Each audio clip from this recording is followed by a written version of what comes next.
¿Cuánto puede resistir un país cuando cada día trae una nueva pérdida? Esta es la pregunta que hoy atormenta a Ucrania, forzada a elegir entre defender una ciudad crucial o sobrevivir a la oscuridad, al frío y a la sed bajo el asedio enemigo. Esta pregunta no es retórica, sino existencial.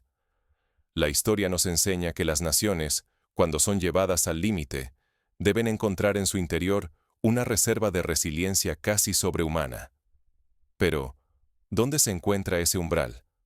¿Está cerca de romperse el de Ucrania?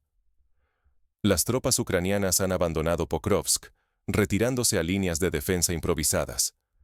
El enemigo avanza con precisión implacable, mientras la escasez de municiones y la ruptura de rutas de abastecimiento aíslan posiciones enteras. La sensación de cerco crece. Cada unidad, cada pueblo, siente el peso de la vulnerabilidad y el abandono. Recordemos que, en la Segunda Guerra Mundial, ciudades como Leningrado resistieron asedios de años, pero a un costo humano, material y psicológico brutal. Ucrania se enfrenta hoy a desafíos similares, aunque en un contexto y con tecnologías diferentes. La ofensiva rusa no es una serie de ataques caóticos. Es un avance metódico, diseñado para desgastar, dividir y agotar. Las fuerzas rusas no solo buscan conquistar territorio, apuntan a destruir las arterias que mantienen vivo al país. Cada noche, nuevas oleadas de misiles dejan sin luz a millones de personas, inutilizan depósitos y estaciones ferroviarias, paralizan hospitales y centros logísticos. El país se apaga poco a poco, mientras el miedo avanza más rápido que los tanques. En la década de los años 90, el bloqueo de Sarajevo mostró cómo la destrucción de infraestructuras básicas puede ser tan letal como las balas o los proyectiles. Para Ucrania, el reto ya no es solo defender una ciudad o una carretera. Está en juego la capacidad misma de resistir. Si la infraestructura colapsa, el efecto dominó puede precipitar la caída de regiones enteras. El equilibrio del conflicto se desplaza en silencio, empujando a Kiev a tomar decisiones extremas ante una presión invisible pero demoledora. Un ejemplo histórico. Cuando el Imperio Romano perdió el control de sus rutas logísticas en la península itálica, el colapso fue cuestión de meses, no de años. Estamos ante un punto de inflexión silencioso, el momento en que la guerra cambia de rumbo sin que el mundo lo advierta. Entenderlo exige mirar más allá del frente y explorar cómo la nación ha llegado a este límite. Retrocedamos para desentrañar el complejo camino que llevó a Ucrania a este abismo. Pensemos en otros conflictos. En la Guerra de Corea, un cambio logístico inesperado determinó el avance o retroceso de los frentes y marcó el destino de millones. El origen de esta crisis no está solo en el campo de batalla, sino en una cadena de decisiones, errores y desafíos acumulados. Para comprender el alcance real de la amenaza, es vital analizar los factores que prepararon el terreno para este momento. El desabastecimiento crónico, la dependencia de ayuda internacional y la lentitud en la modernización de infraestructuras han contribuido a la vulnerabilidad actual de Ucrania. En muchos sentidos, el país se ha visto obligado a improvisar sobre la marcha, una táctica peligrosa cuando el enemigo sí cuenta con planificación a largo plazo. Pokrovsk nunca fue simplemente un nombre perdido en la geografía. Es el corazón del Donbass, la arteria principal que mantiene con vida la resistencia en el este de Ucrania. Si lo comparamos con la ciudad de Stalingrado en la Segunda Guerra Mundial, veremos que ciertos puntos geográficos adquieren un valor simbólico y estratégico que puede cambiar el curso de la historia. Pokrovsk es ese punto para Ucrania hoy. Durante años, esta ciudad ha sido el mayor centro logístico para los ucranianos. Aquí confluyen rutas de munición, combustible y ayuda vital. Sin Pokrovsk, la respuesta militar y la supervivencia civil quedan al borde del abismo. Pensemos en la importancia de los puentes sobre el río Mississippi durante la Guerra Civil estadounidense. Quien controlaba los cruces, controlaba el flujo de recursos y, en última instancia, el destino de la guerra. En cuestión de pocos días, la situación ha dado un vuelco feroz. La mayoría de las unidades ucranianas se replegaron hacia Mirnograd, dejando tras de sí a pequeños grupos aislados. Estos rezagados viven atrapados entre la esperanza obstinada y el cerco cada vez más estrecho. La historia está repleta de héroes anónimos que, en circunstancias similares, resistieron hasta el último aliento. Piensen en la defensa de Budapest en 1945. Bolsones de resistencia se mantuvieron semanas, incluso cuando todo parecía perdido. No es una retirada caótica. Los testigos relatan una resistencia obstinada bajo un asedio que no da tregua. La superioridad enemiga y la escasez de recursos son una cuenta regresiva. Es evidente que la caída de Pokrovsk es inminente. Sin embargo, como demuestran los relatos de soldados y civiles, la voluntad de resistir puede prolongar la defensa más allá de lo que dicta la lógica militar, aunque el costo sea altísimo. En Varsovia, durante el levantamiento del año 1944, la ciudad resistió 2 meses contra todo pronóstico. El avance ruso ya no es el torbellino confuso del comienzo de la guerra. Ahora sus ataques son precisos, quirúrgicos. No buscan arrasar, sino aislar, controlar cada acceso y cortar las venas logísticas. Cada maniobra está calculada para sofocar la resistencia y despejar el camino hacia nuevos objetivos en la región. Este tipo de táctica recuerda a los avances de la Wehrmacht en Francia en el año 1940. Atacar puntos neurálgicos y evitar el desgaste innecesario. El control de Pokrovsk es mucho más que un simple trofeo. Significa acceso directo a núcleos vitales como Mirnograd, Volchansk y Kupiansk, y deja expuesta toda la red de suministros del frente oriental. Si el ejército ruso logra esa conectividad, la presión sobre el resto del Donbass aumentará exponencialmente. Pensemos en la caída de Bastogne durante la batalla de las Ardenas. Un punto logístico puede determinar el éxito o la derrota de toda una campaña. Si Ucrania pierde Pokrovsk, pierde los corredores por donde circulan recursos, se evacúan heridos y sobrevive la vida cotidiana. Cada carretera cortada y estación destruida acerca el colapso militar, pero también social y económico.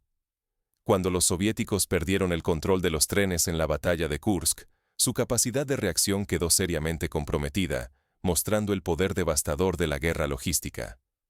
Pokrovsk es la línea crítica. Si cae, la estructura logística del este quedará destrozada y la vida de millones penderá de un hilo. No es solo una cuestión de mapas, sino de supervivencia para familias, hospitales y comunidades enteras. Un ejemplo práctico.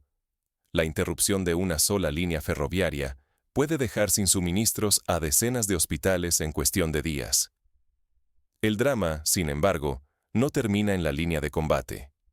Los ataques recientes a la infraestructura energética y de transporte han desatado una crisis paralela en la retaguardia. Los apagones y la escasez golpean tan fuerte como los bombardeos, profundizando la sensación de asedio y vulnerabilidad. En ciudades como Kharkov, los ciudadanos han organizado turnos comunitarios para cocinar en fogatas improvisadas en patios internos, como única forma de alimentar a los niños y ancianos. Las autoridades ucranianas enfrentan una presión inédita. Cada decisión puede definir el destino de toda la región. Mientras tanto, el miedo y la incertidumbre crecen en ambos lados del frente. La toma de decisiones bajo presión extrema ha sido motivo de estudio en conflictos como el de Siria, donde la escasez de agua y electricidad generó migraciones masivas internas y un aumento de la tensión social. ¿Cómo sobrevive un ejército cuando no tiene combustible, ni electricidad, ni comunicaciones fiables? Ese es el dilema que consume hoy a Ucrania, donde los ataques sistemáticos están socavando la columna vertebral del país, mucho más allá de los frentes visibles. En la guerra del Yom Kippur, la destrucción de líneas de comunicación llevó a la descoordinación de unidades enteras, lo que fue aprovechado por el enemigo para avanzar con rapidez. En las últimas semanas, la destrucción de centrales eléctricas, depósitos ferroviarios y subestaciones se ha intensificado en numerosas regiones. Ciudades enteras quedan sumidas en la oscuridad durante horas interminables, sin acceso a agua potable ni calefacción. En Poltava, Kremenchuk Dnipro, Mykolaiv y Odessa, las consecuencias son diarias. Hospitales operan a medias, comercios cierran y familias cocinan a la luz de velas porque ya no hay modo de encender una lámpara. En la ciudad de Odessa, por ejemplo, la falta de electricidad ha obligado a usar generadores diésel en quirófanos, pero el combustible es tan escaso que se priorizan solo cirugías de emergencia. Imágenes de trenes detenidos y locomotoras carbonizadas han dejado de ser anécdotas. Ahora son emblemas de una crisis logística nacional. El mayor depósito ferroviario de la orilla oriental del Dnieper quedó arrasado. Aunque la reparación es posible en teoría, expertos dudan de su utilidad mientras persistan los asedios y bombardeos. Nodos cruciales como la estación Shevchenko, que conectaba el este con el centro, han sido gravemente dañados. Sin estas conexiones, transportar municiones, combustible e incluso víveres se convierte en una pesadilla. Los conductores de trenes, en su mayoría civiles, relatan que cada viaje se ha convertido en una ruleta rusa. A cada kilómetro, el riesgo de impacto es real y constante. La red eléctrica, ya debilitada por inviernos y ataques anteriores, está al borde del colapso. Apagones masivos cruzan regiones enteras. En ocasiones, la electricidad desaparece por más de 12 horas al día. Sin energía, tampoco hay agua corriente, ni telecomunicaciones estables. Sobrevivir se convierte en una lucha diaria. Se improvisan generadores, se forman colas interminables por agua, y la única información llega a través de radios de baterías. En Zaporizhia, los habitantes han aprendido a purificar agua de lluvia y nieve derretida, almacenándola en bidones para enfrentar los cortes que pueden durar días completos. Para el ejército, la situación es crítica. Solo quedan 2 rutas principales de abastecimiento, ambas amenazadas por bombardeos y bloqueos. Los convoyes de suministros vitales deben desplazarse por carreteras cada vez más peligrosas, bajo la amenaza constante de drones y artillería. La pérdida de una sola ruta podría aislar por completo a unidades enteras. En Severodonetsk, un batallón entero quedó atrapado durante 72 horas, sobreviviendo con raciones mínimas hasta lograr abrirse paso de noche.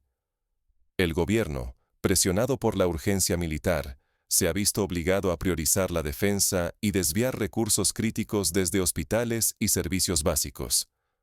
Es una decisión dolorosa, pero según las autoridades, indispensable para evitar un colapso nacional. En la práctica, esto significa que hospitales en ciudades periféricas han dejado de recibir insumos médicos básicos, lo que aumenta la mortalidad por enfermedades tratables. El peligro, sin embargo, trasciende la pérdida de territorio.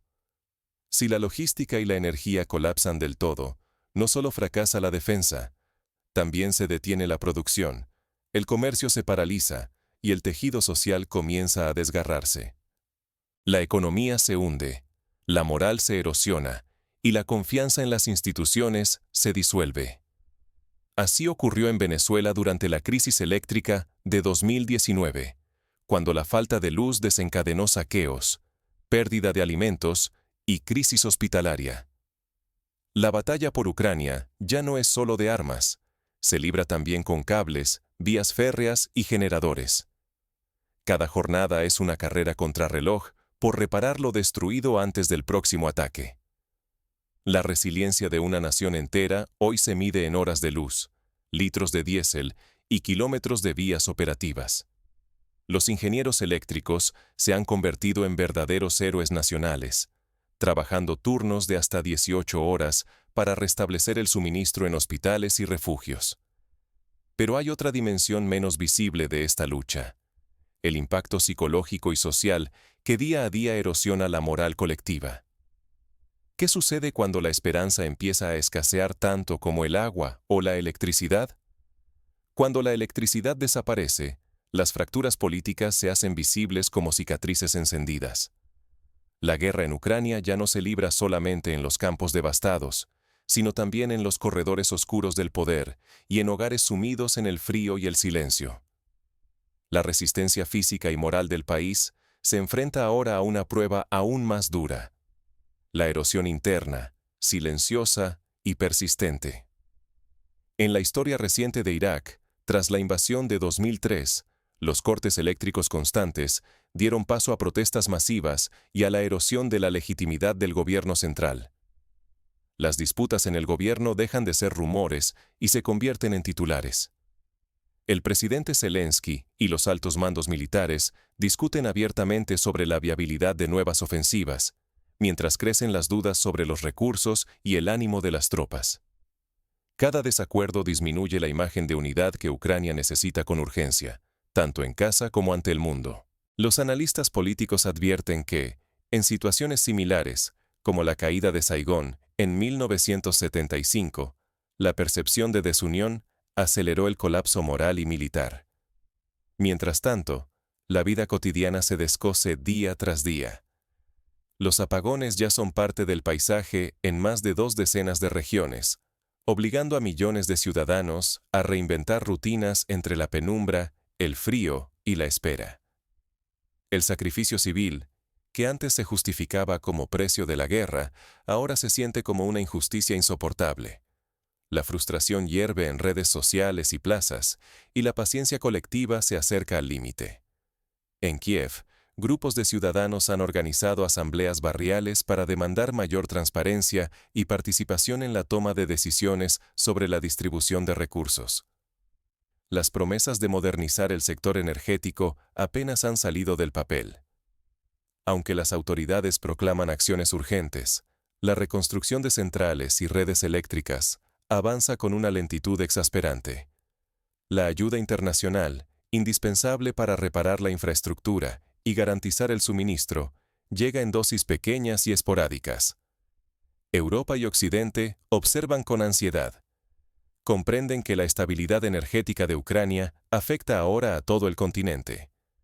En Alemania, el aumento de los precios del gas ha sido directamente relacionado con la inestabilidad ucraniana, lo que muestra cómo las crisis locales pueden tener efectos globales. El precio de este desgaste es altísimo. En juego está la cohesión nacional de Ucrania y su credibilidad ante los aliados. Una crisis interna, alimentada por la fatiga social y la fractura política, puede pesar más que cualquier derrota militar. Si el país se resquebraja desde dentro, el desenlace de la guerra podría decidirse muy lejos de las trincheras. Así sucedió en Afganistán en el año 2021. Cuando la confianza interna colapsó, el país cayó en cuestión de días. Sin embargo, en medio de la crisis, surgen preguntas que no dejan dormir. ¿Qué caminos le quedan a Ucrania? ¿Puede el país aprender del caos y encontrar nuevas formas de resistir cuando los recursos escasean y la presión no da tregua? Las respuestas a estas preguntas podrían definir el destino de Ucrania, tanto como las armas y los ejércitos. La historia demuestra que la adaptación y la innovación han salvado a países en situaciones igualmente desesperadas. Por ejemplo, durante la Guerra Civil Española, la creación de economatos populares permitió la supervivencia de miles de familias en Madrid durante los peores meses del asedio. Mientras la tensión interna crece, la mirada se dirige al este y al frente, donde las decisiones tomadas en la sombra tendrán consecuencias irreversibles. El margen de error es cada vez más estrecho. Cada día perdido es una oportunidad menos para restaurar el equilibrio y evitar el colapso. En este contexto, la presión sobre los líderes es máxima. Cada decisión puede ser la diferencia entre la resistencia heroica y el derrumbe súbito. Sobrevivir no es solo resistir la presión, es reconstruir infraestructuras mientras se desmoronan. Conforme la red eléctrica colapsa y puntos logísticos fundamentales son destruidos, las autoridades ucranianas improvisan respuestas de emergencia con una velocidad nunca antes vista. Se han creado brigadas volantes de ingenieros que viajan en furgonetas blindadas, reparando subestaciones bajo fuego enemigo. Esta innovación recuerda a los batallones de reparación rápida de la Unión Soviética durante la Segunda Guerra Mundial, que restauraban vías férreas en tiempo récord para no perder la movilidad del frente.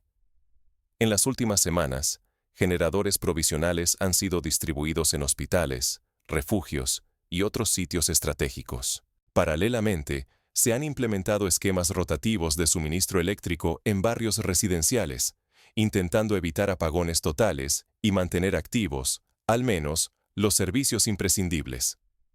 En la ciudad de Dnipro, los vecinos han organizado turnos para cargar baterías y compartirlas en turnos nocturnos con familias que tienen niños pequeños o ancianos dependientes.